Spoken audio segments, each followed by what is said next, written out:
Ora, cá estamos. Bom dia não, boa tarde, doutor Diogo. Está Ai, bom? doutor, terra dos doutores. É, Está tudo ótimo. Portugal é a terra dos doutores e dos engenheiros, É portanto, isso mesmo. não podemos deixar os créditos por mãos alheias. Não, não, Pre- só Diogo, se faz favor. Preparado, Diogo, para a emissão 16 do Capital Olha, Aberto? aliás, eu nasci preparado e 16 não, estou 17. 16 ou 17, 17, eu já estou perdido 17, nas contas. 17, era É 17 17, exatamente. da nossa sessão. Pá, estou empolgado com esta continuidade, com esta persistência.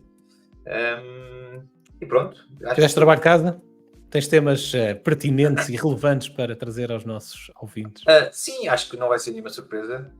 Vamos ser mais um de muitos a fazer debate político, essencialmente, né, é aquilo que visa, se calhar, o dia de hoje, mas começando sempre com o programa daquilo que é também a tua newsletter semanal e que fala-nos um bocadinho sobre aquilo que está a acontecer então no mundo lá fora, fora deste pequeno Portugal.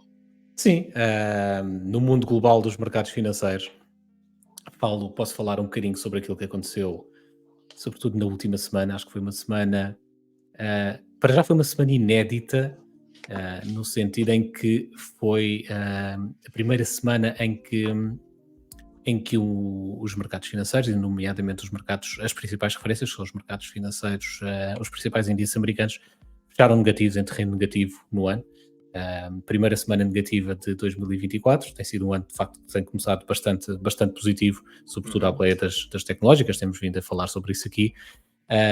Mas algum refriar de ânimos, sobretudo no que diz respeito a potenciais cortes nas taxas de juro futuras, e fomos também falando sobre isso. Aliás, é interessante, nós comentámos isso aqui no início do ano, que era um dos principais aspectos a ter em conta para o ano 2024 nos mercados financeiros, a capacidade que o mercado iria ter de se surpreender ou não com o ritmo de cortes de taxas de juros.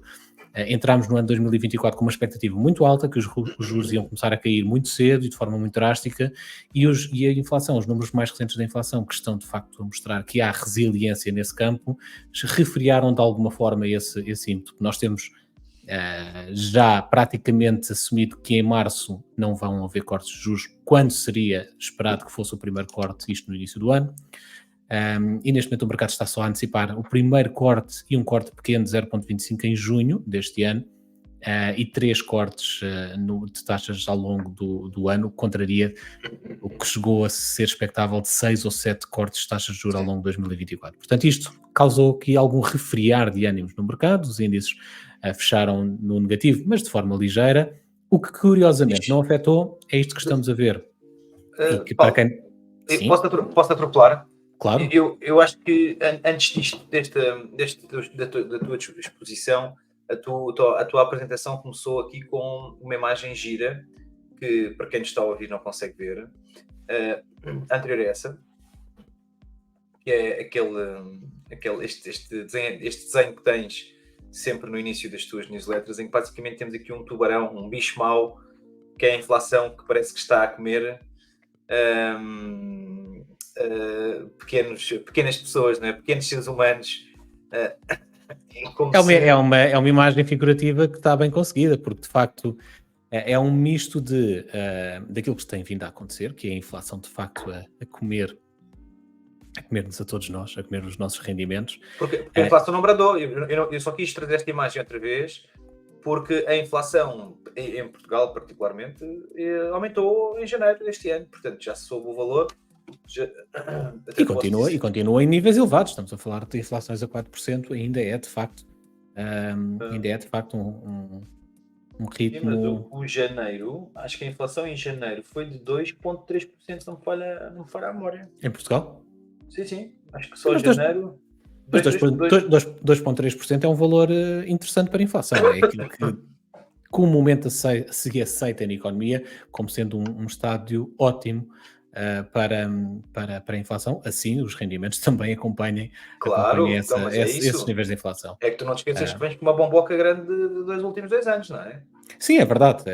E é verdade que num país com taxas de crescimento anémicas, mesmo uma inflação considerada em níveis saudáveis entre os 2% e os 3%, é uma inflação, se calhar, para a realidade de Portugal, que tem ah, níveis de crescimento extraordinariamente baixos, é uma inflação mesmo assim difícil de suportar, no sentido em de conservar a capacidade, conservar o rendimento, o potencial de rendimento dos cidadãos. Aliás, vi esta tarde uma intervenção do Carlos Guimarães Pinto, da Iniciativa Liberal no Parlamento, onde ele falava precisamente sobre isso mesmo, sobre aquilo que foi a trajetória do aumento de preços nos últimos 20 anos em Portugal e aquilo que foi a trajetória do aumento de salários. Embora a inflação não foi tema em Portugal, quando deveria se calhar ter sido, não a inflação, o crescimento económico foi tema, a inflação não tanto, mas a inflação estava em valores considerados baixos. A questão é que quando tu tens a inflação mesmo a níveis baixos, de 2, 2,5%, 3%, mas tens crescimento económico de 0, 0,5%, 1%, quer dizer, estás a perder valor, não é? Portanto, há que sempre que de facto medir os dois lados da balança, não só olhar para a inflação de uma forma isolada, o que é uma inflação, é 2%, é 3%, mas perceber de facto qual é que é o ritmo de crescimento económico, porque se nós estamos a crescer a 10% ao ano, obviamente é ilusório, não é? Nem os países emergentes crescem a essas taxas, mas num cenário académico, se estivéssemos a crescer a 10% ao ano e com inflação de 5%, ninguém se preocupava muito, não é? O problema é outro, o problema é que isso não acontece. Pois. Desculpa, interrompi-te. Não, sem problema, acho que fizeste bem e para também perceber, de facto, dar o enquadramento correto a esta introdução. Eu estava precisamente a passar para uma imagem que quem nos acompanha no YouTube está a ver, quem nos está a ouvir, é basicamente a imagem ilustrativa do sentimento do investidor, que é um indicador que eu gosto de acompanhar, que normalmente tem uma leitura contrária. O que é isto? Quando o investidor está em níveis de demasiado pessimismo, está muito receoso, seja com os mercados, seja com a economia, tipicamente são momentos em que de facto pode haver um volte-face e haver uma recuperação do mercado. Quando os investidores estão no momento em que estão agora, que é extreme greed, estão de facto num momento de bastante otimismo, muita confiança, por vezes poderemos estar a chegar a um platô naquilo que é o crescimento económico ou valorização dos mercados. Os investidores estão, de facto, nestes níveis de confiança extrema, porque o mercado tem vindo a subir bastante e não valorizaram, nesta última semana, estas nuvens um pouco mais cinzentas relativamente à inflação, o que é de alguma forma estranho, porque deveria ter causado também algum refriar no sentimento do investidor. Mas os investidores estão muito, muito otimistas e eu acho que é sobretudo por aquilo que tem vindo a acontecer num segmento muito específico do mercado, que é nas empresas tecnológicas, que têm vindo a ser imunes a tudo o resto que vem acontecendo no mercado. Portanto, o S&P 500 é o gráfico que estamos a ver neste momento, teve uma queda ligeira nos últimos 5 dias, aliás, nos 5 dias da semana passada, portanto, na semana anterior a esta, mas foi uma queda ligeira de 0,4% e curiosamente, poderá ou não ser a entrada de um ciclo de 2 semanas, estamos a falar aqui de um ciclo curto, é quase inexpressivo naquilo que é um planeamento de investimento de longo prazo, mas é um gráfico interessante porque mostra os retornos do S&P 500 de uma perspectiva histórica, ou seja, desde 1928, em conjuntos de 2 semanas, e precisamente a segunda metade de fevereiro, as duas últimas semanas de fevereiro, são as piores semanas do S&P 500 em termos de retorno semanal ou bissemanal. Portanto, é curioso que de facto o mercado tenha refriado às portas de entrarmos nesta segunda metade de fevereiro. Vamos ver se confirma ou não. A história vale o que vale, dá-nos algumas indicações, mas não tem que necessariamente se repetir. Mas se repetisse, teríamos agora 2 semanas pela frente um pouco mais cinzentas. Falámos também um pouco daquilo que é, lá está, a bolha das tecnológicas, a bolha da AI, das tecnológicas suportadas por aquilo que é a inteligência artificial. Este gráfico da JP Morgan, que uma vez mais para quem nos está a ouvir, é um gráfico que coloca em retrospectiva as grandes bolhas dos mercados financeiros do passado, a bolha do ouro, a bolha dos mercados asiáticos, a internet nos anos 2000, a bolha do mercado imobiliário em 2006, 2007, que depois arrebentou em 2008, o mercado chinês em 2009, a Bitcoin, que tem sido bolha e depois rebenta e depois volta a crescer e depois rebenta outra vez, e algumas outras mais, e a AI, comparativamente com estas outras bolhas do passado, segundo a JP Morgan, está ainda num estádio muito embrionário, portanto é esta curva aqui ainda muito no início da sua trajetória. Portanto, para a JP Morgan não há bolha na inteligência artificial, há ainda um longo caminho para percorrer, portanto, bons sinais para as empresas, sobretudo as tecnológicas, que são aquelas que estão mais bem posicionadas para extrair o máximo daquilo que é Exatamente. a inteligência artificial e o mercado financeiro associado a esta nova tendência. Outro tema que voltei a falar na newsletter, que também temos vindo a falar com alguma insistência, é o peso que estas grandes empresas tecnológicas vão cada vez tendo mais no universo do mercado financeiro. Este gráfico ilustra o peso da Apple e da Apple, da Alphabet e da Microsoft juntas, que têm já um peso superior à totalidade do mercado acionista do Reino Unido, do Eurostoxx 50, o mercado das 50 maiores empresas europeias, e do mercado suíço total, o mercado acionista total da Suíça. Ou seja, estamos a falar das 50 maiores empresas europeias, estamos a falar das 100 maiores empresas do Reino Unido e estamos a falar das 30, salvo erro, maiores empresas suíças e só estas três empresas americanas, que na verdade já não são americanas, são empresas globais, porque têm negócios em todo o mundo, têm a sua sede fiscal nos Estados Unidos, mas são empresas mundiais. São a Alphabet, o Google, a Microsoft e a Apple. As três valem mais do que tudo isto. Curiosamente, nós temos vindo a falar muito dos mercados acionistas americanos nestas últimas semanas, no nosso podcast, nas newsletters e no S&P 500 em particular, e naquilo que tem sido a performance extraordinária do S&P 500, mas curiosamente nos últimos 5 anos temos um índice que ninguém tem vindo a falar, que é o Nifty, que é o mercado acionista indiano, a ter uma performance superior ao S&P 500, 64% de valorização nos últimos 5 anos contra 79% do S&P 500. Ninguém se preocupa muito com 79%, em ter 79% de retorno em 5 anos, garantidamente, mas ainda assim há índices no mundo que não captam a atenção que o S&P 500 capta, mas que ainda assim estão... Isso é engraçado. É engraçado uma coisa aí. É engraçado que tens aí um ponto em que é o ponto em que estas curvas, em que estas linhas se cruzam, assim é que é, que será ali em meados de 2022. Aqui neste topo? A seguir aí. Não, antes naquele montezinho cá, exatamente. 2022 ali, tipo, imagina em fevereiro. Aí, aqui? Ok. É quando começa a ser dominante o índice. Portanto, é engraçado observar quando é que a performance do índice indiano passa a ser melhor do que o do americano. É correto, certo?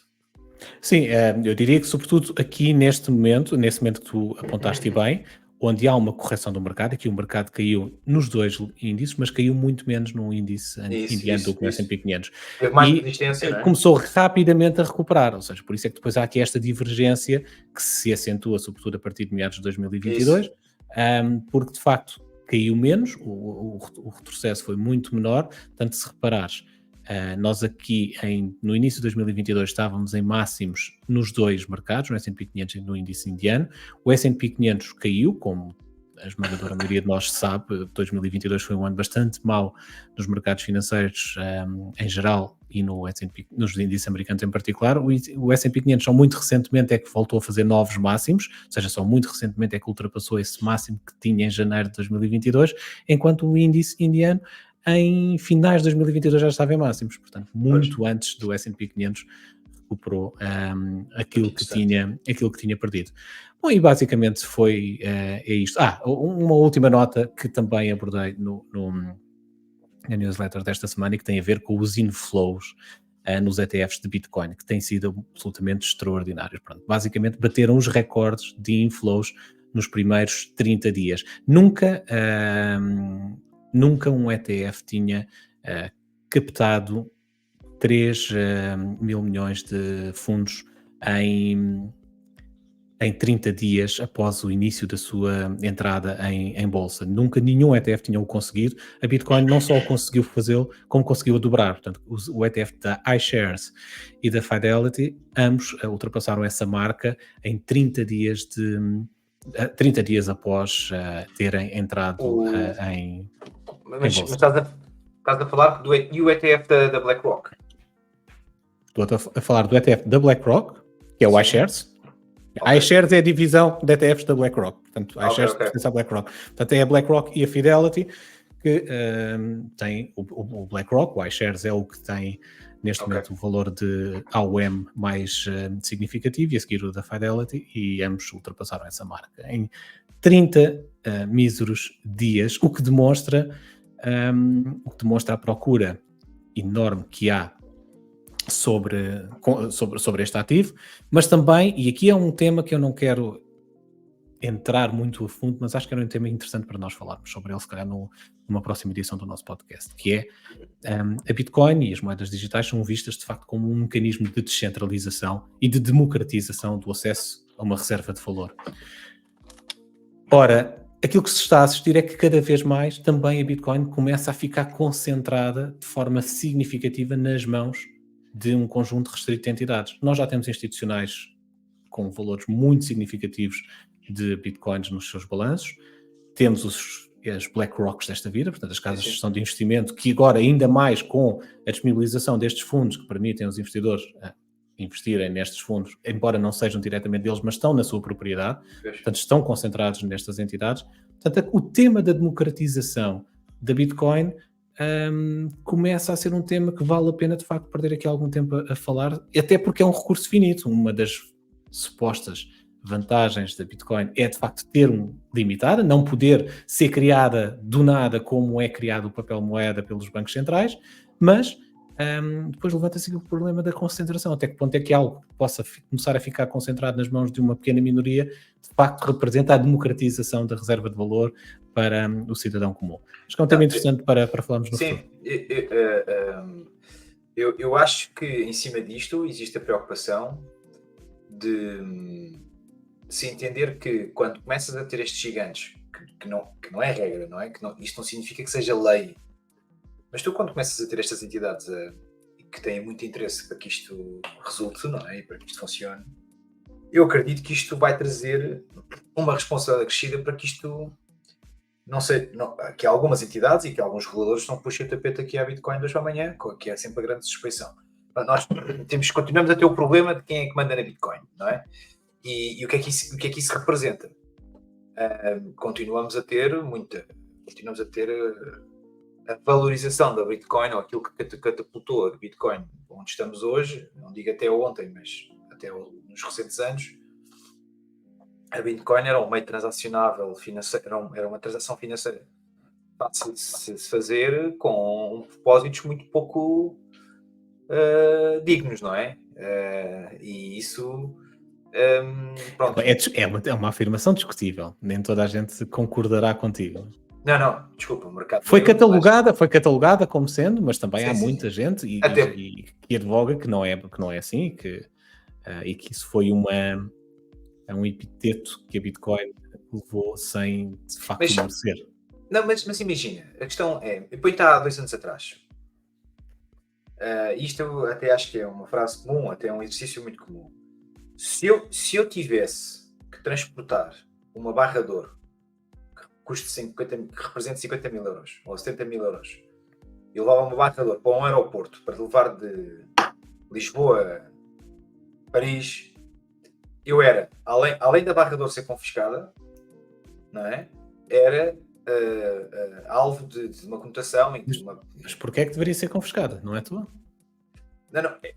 É legítima, provavelmente, não é? Não, claro, mas eu tinha de certeza que fazer muita prova, ou teria que ter todas as documentações e mais algumas para garantir que aquela barra de ouro era minha, da minha posse, de origens fidedignas e de blá blá blá blá blá.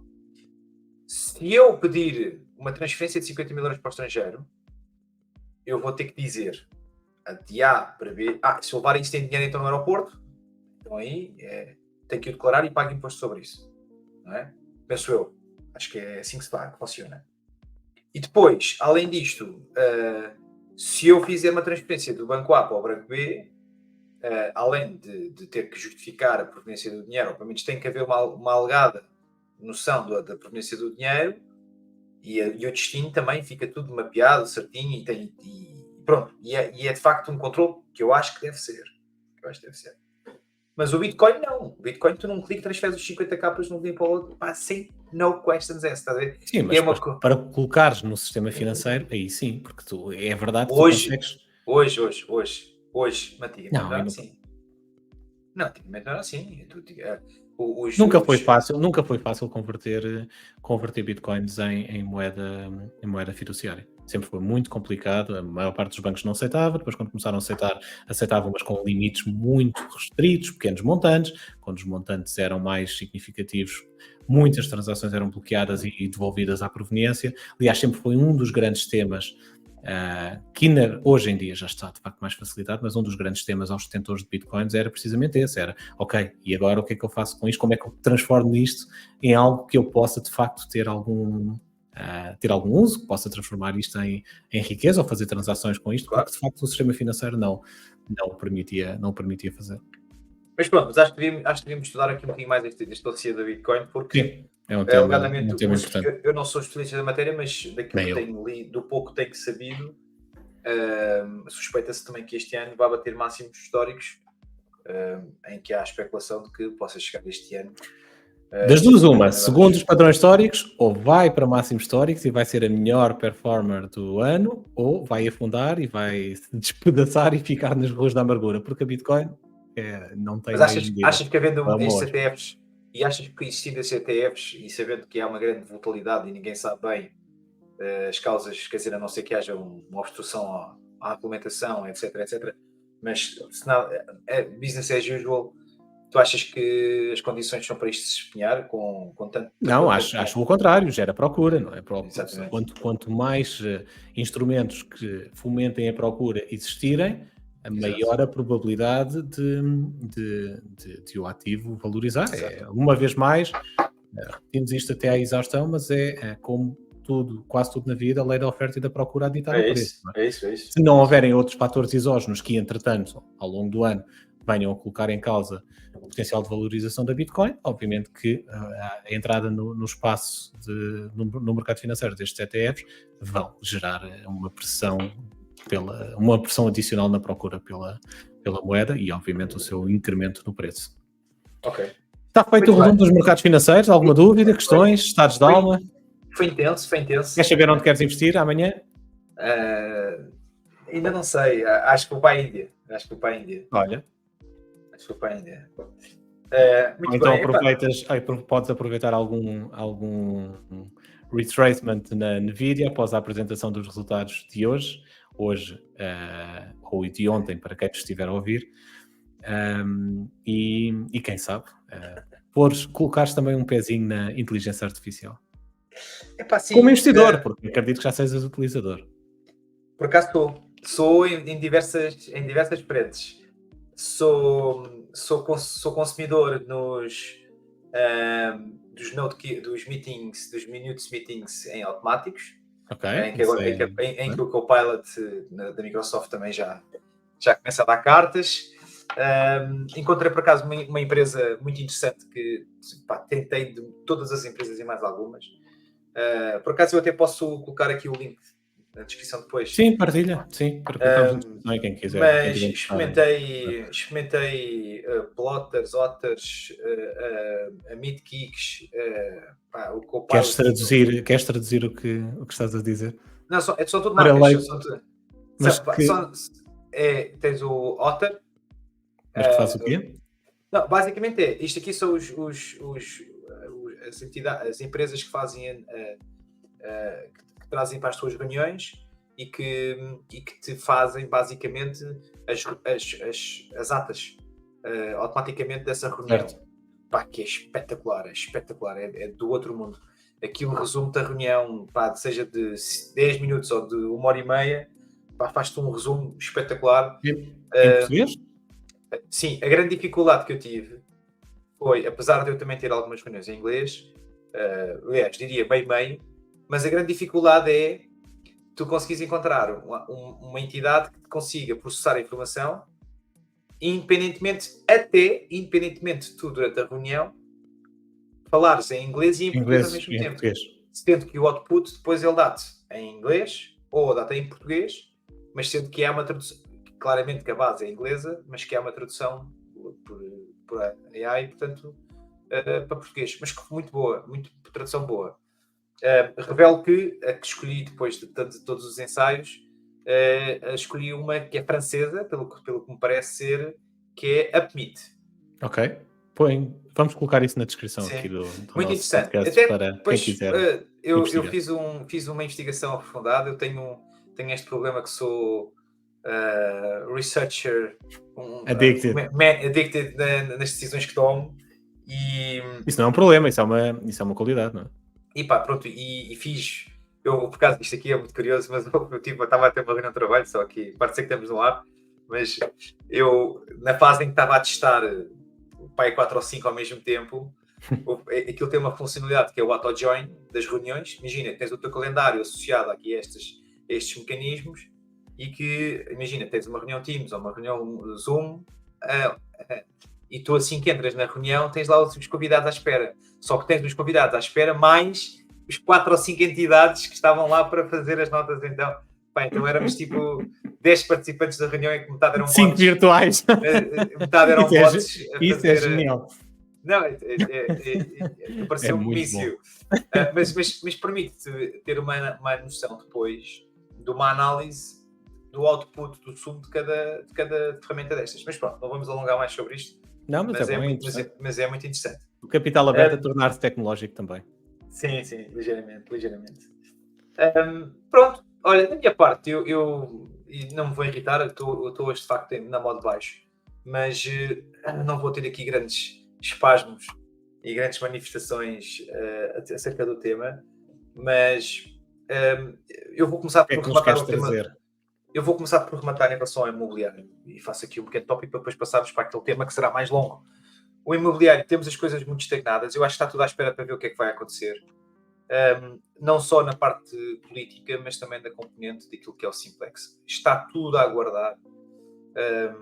Nós aqui em primeira mão, e sabes que sim, nós já em meados de outubro, novembro, falávamos do Simplex quando muito pouca gente falava, e de facto o regulador, portanto, claramente o termo cuspiu cá para fora, desculpa aqui a frase, é uma visão muito gráfica do termo, mas de facto foi isso, trouxe cá para fora um conjunto de regras que umas ficaram em vigor logo no dia 1 de janeiro e outras vão estar agora aqui a partir do início de março em vigor e que têm algumas preocupações. Mas é expectável, como ninguém está preparado, e quando eu digo ninguém, são as entidades que estão diretamente dependentes destes ofícios, desta legislação, essencialmente as câmaras e algumas entidades, CCDRs e por aí adiante. Portanto, o que é que acontece? É expectável que de breve trecho, ou não, mas o que seria lógico era que eles atrasassem a entrada em vigor desta norma. Se não o fizerem, acho que vai ser aqui um bocado de caos, terra de ninguém, em que eu acho que deliberadamente o que vai acontecer é que as câmaras vão se literalmente borrifar para a lei, se é que isto é possível. É isso que eu ia perguntar, mas a lei tem que ser cumprida, não? Sim, eu acredito que eu acho que vai-se entrar aqui um bocado em terra de ninguém, que é nem eu acredito que os processos internamente nas câmaras estejam capacitadas de conseguir dar resposta para algumas das coisas que lá estão a ser pedidas. E quais coisas para mim possam estar aqui na mesa? Essencialmente, estamos a falar aqui no cumprimento dos prazos e nas aprovações tácitas. Portanto, a aprovação tácita vale muito e não vale nada. Ninguém se vai... A sensação que eu tenho é que as aprovações tácitas não vão servir por coisa nenhuma. Porque ninguém se vai querer atravessar e muito menos não verão técnicos até que haja esclarecimentos cabais sobre aquilo que são as fronteiras das suas responsabilidades. Portanto, eu acredito que também aqui as aprovações tácitas possam servir muito.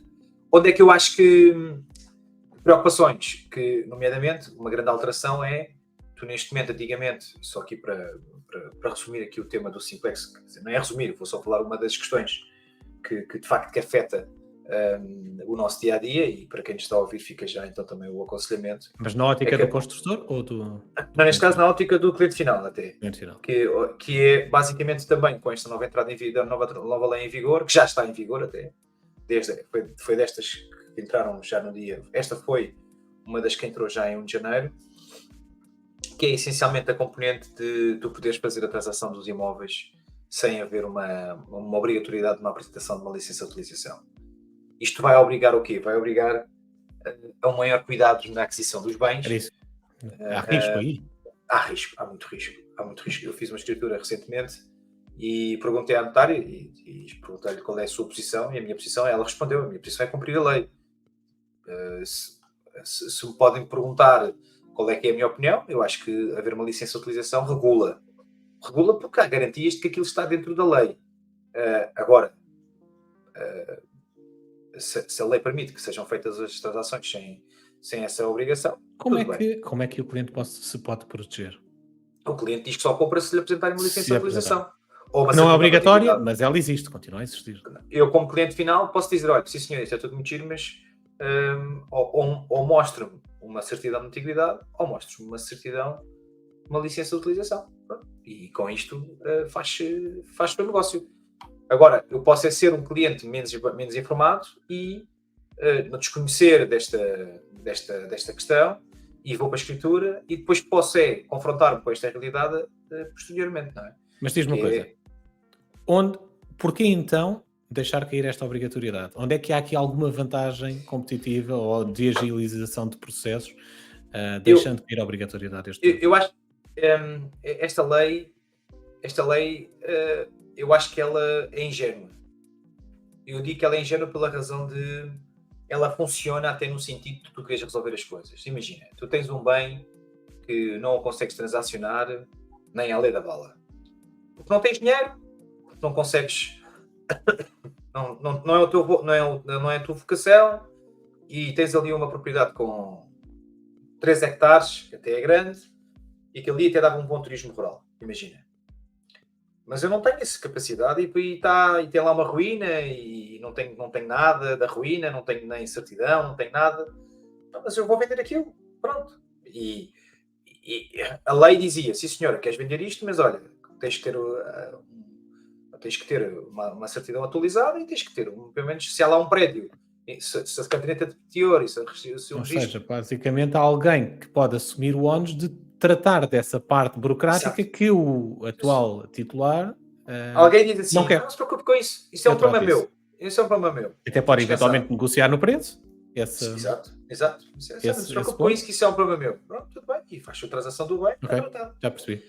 Mas eu acho que ela é ingênua. Isso é ingênua porque, na perspectiva de que isso é para quem estava na posição de: olha, eu não me quero aborrecer e quero vender. Outra coisa é: eu vou comprar, eu quero vender, mas vou ter que enganar alguém para comprar. Pronto.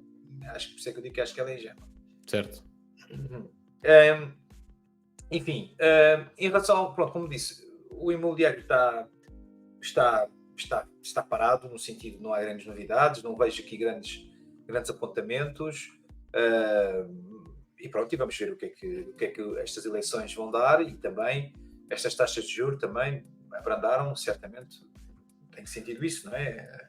Não estagnaram a trajetória de crescimento, mas não recuaram. Não parou. Ao ponto de fazer, quer dizer, não recuaram, não é bem assim, porque as Euribor, efetivamente, também em antecipação daquilo que se esperava que seriam os cortes nas taxas de juro este ano, as Euribor abrandaram num primeiro momento. Agora creio que voltaram a subir um bocadinho, eu confirmo já isso, mas assim, tiveram uma trajetória descendente no final do ano passado, precisamente, e agora está ligeiramente a infletir, ou seja, lá está, tal como os mercados financeiros também refriaram um pouco aquele ímpeto de acreditarem que as taxas de facto iam cair de forma muito significativa. Isso também teve reflexos na Euribor, que vinha num ciclo de queda muito forte no final do ano passado e que, entretanto, já travou essa queda e agora está relativamente estagnada. Pois, mas não é a altura, neste momento, da forma como ainda estão as taxas, ainda não é o momento convidativo de se fazer investimentos. Não, seguramente, porque mesmo assim estamos a falar de Euribors a 12 meses a 3,70, Euribors a 6 meses quase nos 4%. Se juntarmos a isto os spreads que os bancos praticam, estamos com taxas de 5%, 4 e tal, 5%, às vezes até mais do que isso. São taxas difíceis de suportar para a esmagadora maioria quem precisa de recorrer a crédito de habitação para comprar a sua habitação. Mas pronto, imobiliário, acho que não há muito mais a dizer. Acho que estamos à Então, e espera de boas novas. nós por cá, ou melhor, vocês por aí, o que é que Nós se por passa cá, no nosso cantinho, no nosso retângulo português? nós por cá temos, então, estamos na reta final desta ronda de debates, daquilo que é a nossa política nacional. Entramos agora na fase da campanha de rua, não é? Exato, Comícios e exato. essas coisas todas, panfletos pela Ah, rua, muito ah, ruído, muita poluição. sim, eu começo por assinalar que as minhas notas, vamos fazer aqui tipo. Notas de. Vamos agora formar mais expressão pegar. As notas, eu sou muito franco, acho que o formato, já falámos disto, acho que o formato é o que é, não, acho que é um formato que permitiu todos irem, pelo menos à mesa, frente a frente, discutirem as suas ideias. Continuo saliente e reforço, depois desta semana que passou, acho que falaram-se pouco dos seus programas, acho que entraram, na sua maioria, entraram todos sempre numa discussão muito de lavar a sua roupa. Cassete e de cassete, não é? De levar o Sim, discurso pré-preparado e de pitar sim, os seus chavões. sim. E depois, lamentavelmente, eu diria que temos aqui dois momentos que eu acho que eu continuo a dizer que eu acho que não acrescentam coisa nenhuma à discussão pública sobre aquilo que possa ser o futuro do país. Que foram. Que neste caso vou salientar novamente a avózinha da Mortágua, em que basicamente tinha que se dizer: sim senhora, você acho que atrapalhou-se um bocado e mentiu, peça desculpa, está resolvido. Obviamente que não o fez. Nunca iria acontecer.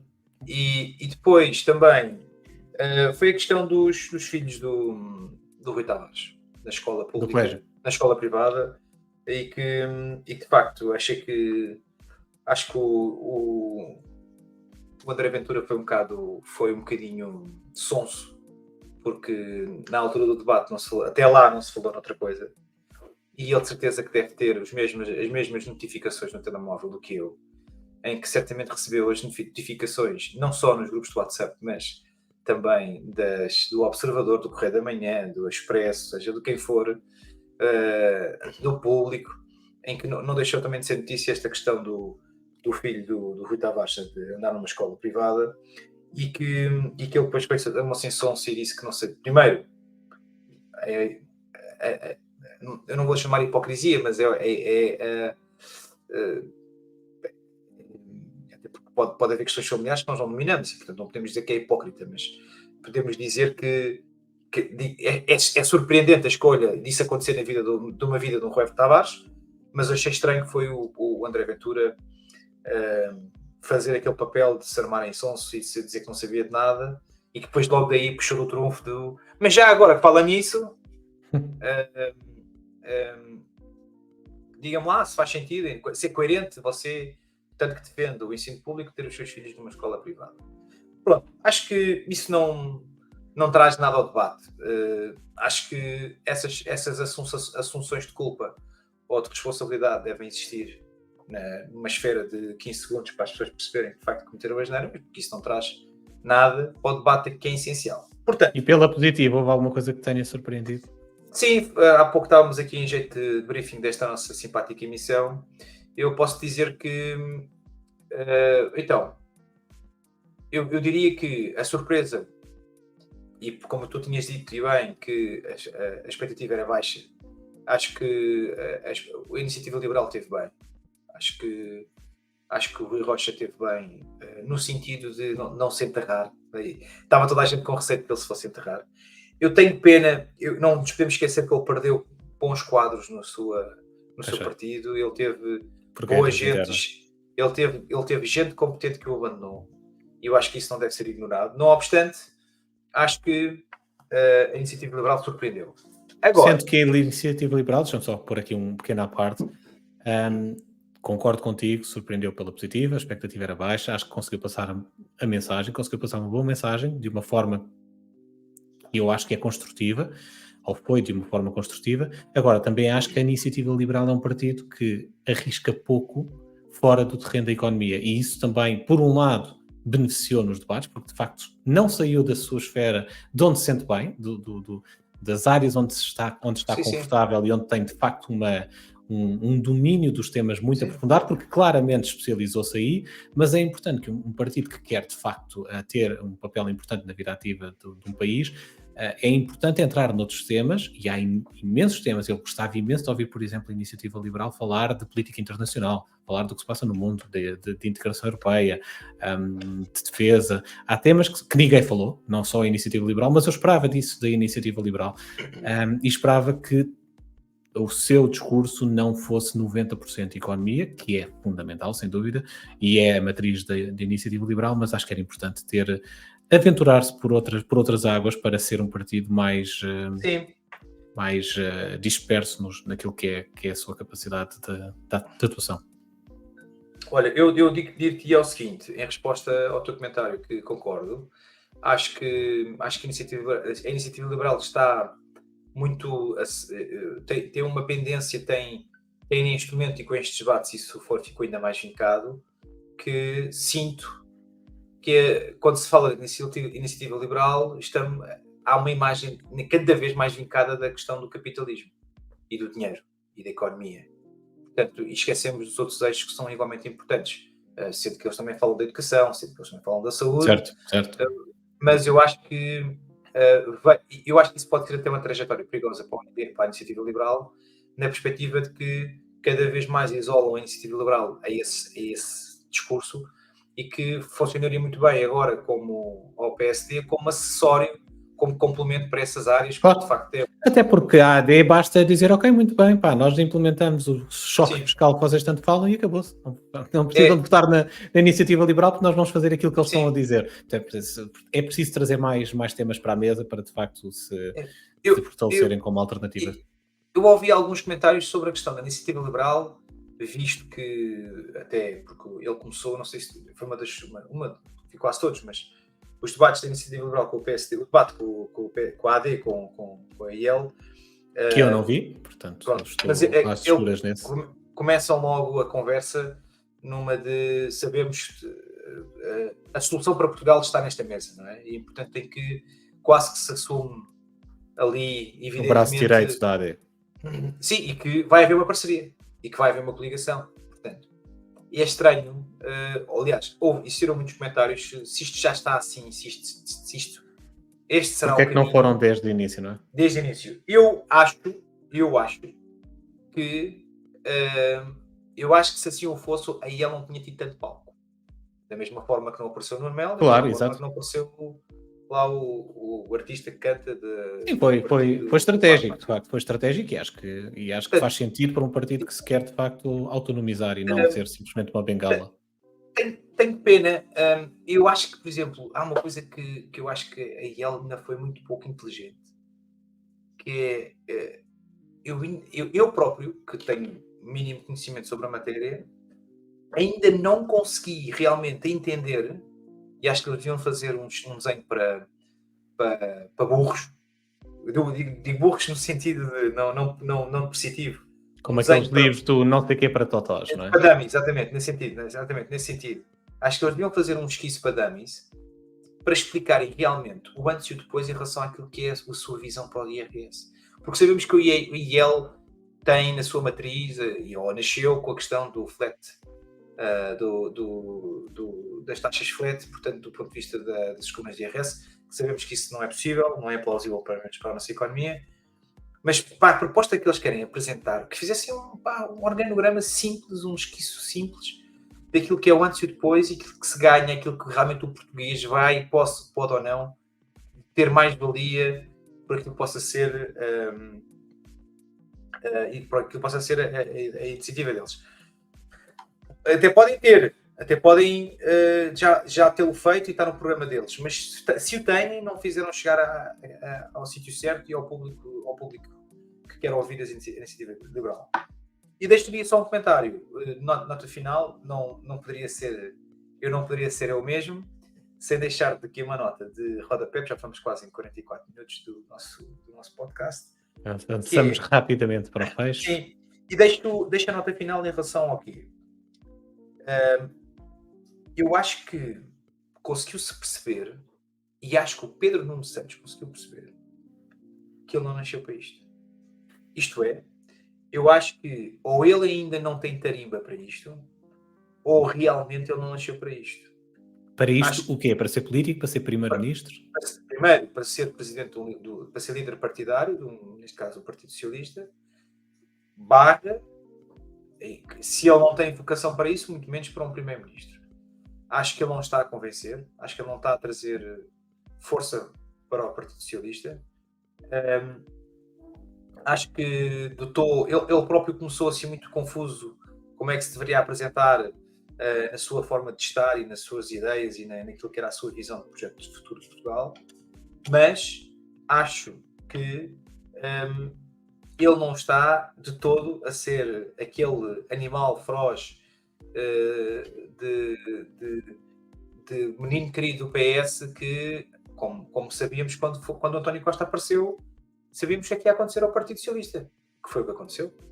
É um tipo que liderou. Quer se gosta ou não gosta, ele é Sim, o mas mágico da atenção, política. temos que perceber que o António Costa vinha com uma bagagem política completamente diferente daquilo que o Pedro Nuno Santos tem, não é? Não tem, de facto, a experiência e a bagagem que o António Costa tem. Mas a pergunta que eu te faço é, e deixo esta pergunta, e vamos fazer como aos youtubers e como aos podcasts, deixem aí nos comentários. Para o próximo episódio.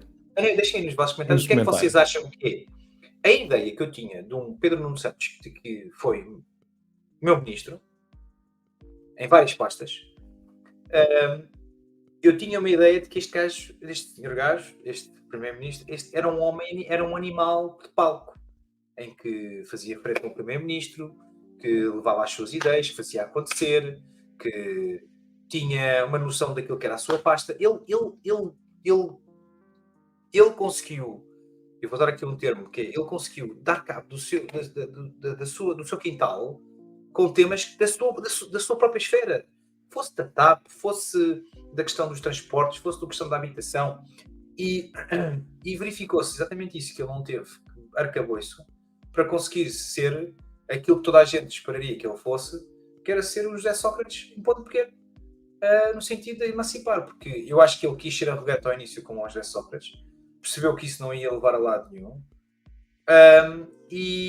mas eu acho que entretanto ele perdeu-se ali. E o meu último comentário é este, relativamente ao Pedro Nuno Santos, eu acho que ou ele mandou-se de cabeça para isto cedo demais, que eu sei, ele próprio, toda a gente sabe. Ele não estava claramente a calcular que fosse-lhe chegar tão cedo a necessidade de ter que fazer esse step up, não é? Estava à espera de ter mais tempo para se preparar, mas a realidade trocou-lhe as voltas. Sim, pronto. E nesse sentido, acho que não fiquei nada, mesmo não gostando daquilo que sejam as ideologias do Partido Socialista, não estou nada surpreendido com... Eu não gostava das ideologias do Partido Socialista com o António Costa, mas sempre disse que sempre revi nele, sempre vi nele, e sempre foi uma ideia que toda a gente, ou a maioria das pessoas tinham, quer que fossem do Partido Socialista ou não, que ele era um mágico, não é? Ele é um homem de palco, é um homem que é um animal político, é um verdadeiro animal político. E portanto... O que não é necessariamente um elogio. Não, de todo. Não. Repara, eu, por exemplo, um Pedro Passos Coelho, eu também revia, também sentia nele, e eu estou aqui com o revia, eu sentia nele exatamente o mesmo. Eu acho que, para o papel que ele tinha que desempenhar, eu acho que ele foi demasiado sério do ponto de vista da comunicação. Certo. Foi excessivamente sério, foi excessivamente austero. Sim, faltou-lhe jogo de cintura. Ele faltou-lhe ali um bocado para portas, não é? Faltou-lhe ali um bocado de empatia social para que as pessoas percebessem, ok, meus amigos, vamos apertar o cinto, mas isto vai ser uma volta gira, não é? Exato. E ele apertou o cinto e disse que isto não ia ser nada giro.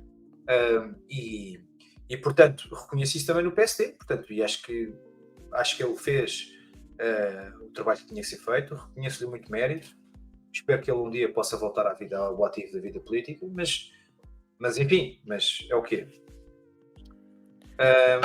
Acho que pronto. Muito bem. Temos aqui... Fechamos bem. Sim. Nossa edição 17 do Capital Aberto. Não, saltam-nos as irritações, pá. É verdade. O que é que tens na manga? O teu alinhamento, Timão? É verdade, pá. Estou a perder-me aqui no alinhamento do nosso querido podcast. Olha, então, mas pronto, se não tiveres, não tem problema nenhum, mas eu... Não tenho, nada me irritou esta semana, pá. Foi uma nada. semana... Então, olha, eu tenho a dizer-te. Não Mas sei se tu irrita-te tu viste. por mim, Diogo. Não vou irritar. Até Acho porque a que. tua garganta não te permite exaltar-te muito, não é? Sim, sim, sim. Não sei se tu viste a entrevista da TV à senhora da TAP, Não, não vi. não é? Então, Não, houve não vi, também não tiveste a gentileza de partilhar comigo. Não tive, por acaso é verdade. A nossa Não podia simpática deixar passar. Christine, como é que diz o Camilo Lourenço? É Christine Omier Widener. Ah, então, ela deu uma entrevista do nada, inesperado, por acaso, eu que não vejo televisão, Mas agora, liguei. recentemente? Foi semana passada, já não sei quando é que foi. Foi semana passada, no dia 12. Acho que foi dia 12. Deu uma entrevista à CNN. Portanto. Epá, E ela partiu o governo todo. disse Ou coisas não? muito graves, pá. Não, partiu. Disse coisas muito graves. E disse coisas muito graves de uma pessoa de que eu não estou nada surpreendido. Disse coisas muito graves do Medina. Ok. Epá, Sim, também não me e surpreende. eu ficaria muito incomodado se ela levasse para casa os 6 milhões que ela quer, que ela pede. Porque vão ser pagos por ti, por mim. Exato, Por sai-nos do bolso. A mim não. Mas mas eu digo, a forma como isto é gerido, não é? E depois é a questão da pertinência do momento em que ela sai, com a TAP depois a dar resultados positivos. E depois ela de facto diz que o recrutamento dela foi tão escrutinado, passou por não sei quantas cadeiras para ser entrevistada, foi os ministro A, ministro B, mais não sei quantas entidades para aprovarem o seu recrutamento, e de repente ela passou de bestela a besta. E eu acho que as pessoas, quando depois começam a dizer em praça pública que a senhora é incompetente, eu não sei se estão também a dizer que eles também foram incompetentes no trabalho deles do ponto de vista de recrutar a pessoa. Que eu acredito que ela não tenha sido incompetente, eu acredito que ela tenha sido, se calhar, tomou decisões daquela coisa do marido da PT e aquelas coisas todas, e acumular também responsabilidades. Acho que de facto não que lhes não foram fica bem. autorizadas, atenção. Dizes? Que lhes foram autorizadas. Sim, erradamente, mas sim, mas foram. Exato. Alguém teve essa responsabilidade. Agora, eu diria que isto irritou-me um bocado, porque para já fiquei sobressaltado com esta entrevista e, depois com as acusações que dali saíram. E assustou-me muito a leviandade, a forma leve, como se gera uma empresa como a TAP. Eu tenho uma certeza absoluta. Eu não tenho muita experiência, sou um mero cidadão, não posso meter-me no alto do meu poleiro e dizer que tenho muita experiência dos mercados internacionais e de grandes multinacionais. Não tenho, infelizmente. Mas eu tenho a certeza que se isto acontecesse numa empresa que fosse bem gerida, ou que fosse gerida por alguém que mandasse, isto não acontecia. E se acontecesse, tinha consequências severas para toda a gente que estava naquele teatro. Haviam consequências. Alguém tinha que dar o rim. Claro. E eu ainda não vi ninguém dar o rim. Mas isso é apenas mais um episódio da triste história do Estado português